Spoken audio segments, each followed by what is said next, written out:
Cela n'a duré que 72 secondes. Un chuchotement éphémère contre l'immense silence du cosmos. Par une nuit d'été ordinaire en 1977, un radiotélescope de l'Ohio a capté quelque chose d'extraordinaire. Un signal si puissant et structuré qu'il défiait toutes les explications naturelles connues. L'astronome qui l'a découvert quelques jours plus tard a encerclé les données et écrit un seul mot. Waouh! Le signal est apparu sans avertissement et a disparu, pour ne plus jamais être entendu.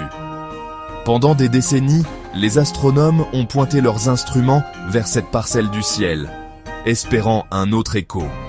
L'univers est resté silencieux. Ce qui rend cette impulsion si fascinante n'est pas seulement sa force, mais son apparente intelligence. Un faisceau propre, à bande étroite, exactement ce que le SETI pensait qu'une civilisation extraterrestre pourrait utiliser. Ainsi, l'histoire du signal « Waouh » ne commence pas par une réponse, mais par une question profonde. Qui, ou quoi, parlait? Nous sommes en 1977. Le lieu, le radiotélescope Big Ear de l'université wesleyenne de l'Ohio. Un géant tentaculaire et stationnaire utilisant la rotation de la Terre pour scanner le ciel. Sa mission pour le SETI était simple, écouter les signaux artificiels, tout signe de technologie au-delà de la Terre. Le 15 août, l'observatoire était calme. Le Big Ear fonctionnait automatiquement, collectant des données sur de longues feuilles de papier informatique. Chaque jour, un bénévole récupérait les impressions pour analyse. Le docteur Jerry Heyman, un astronome bénévole, n'était pas présent lors de la détection. Sa découverte viendrait quelques jours plus tard. Cette nuit-là, le télescope écoutait la fréquence de la raie d'hydrogène pointée vers le Sagittaire. Un emplacement privilégié pour la chasse aux signaux. Alors que la Terre tournait, le faisceau du télescope balayait étoile après étoile. Pendant des heures, les données n'étaient que du bruit. Jusqu'à ce que, à 22h16 HAE, pendant 72 secondes, le silence soit rompu. Le Big Ear avait entendu quelque chose qui deviendrait une légende. Quelques jours plus tard, le docteur Jerry Heyman s'est assis pour examiner les données du Big Ear. Il a parcouru des colonnes de chiffres et de lettres, chacune représentant l'intensité radio sur des intervalles de 12 secondes. Pendant des heures, l'impression montrait le sifflement de fonte habituel, jusqu'à ce qu'une séquence saute de la page, 6EQJ5.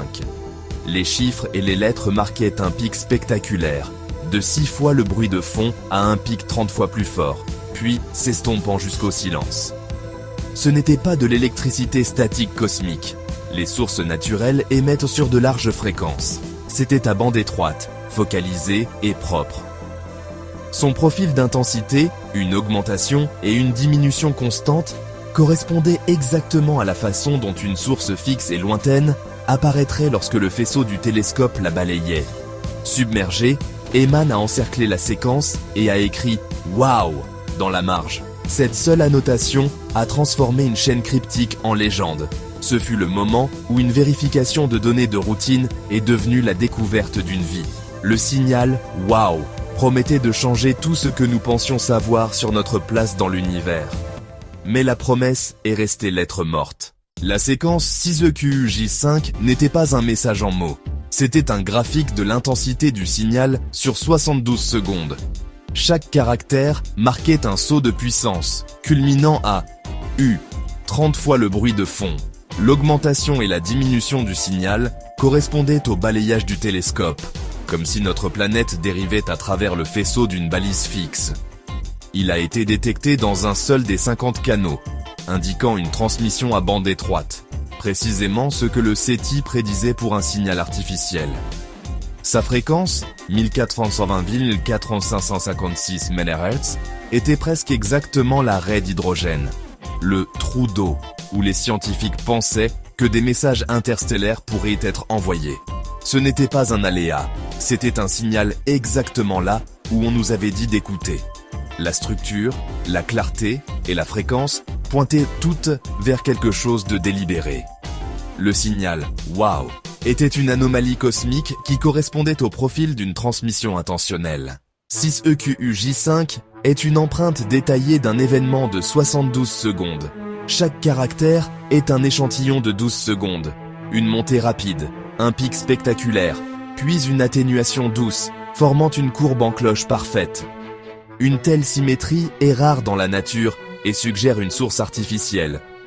Pourtant, il y a une contradiction. Le Big Ear avait 2 cornets d'alimentation, balayant le même ciel à quelques minutes d'intervalle. Le signal « Wow » n'est apparu que dans un seul cornet. Quelques minutes plus tard, le deuxième cornet n'a rien entendu.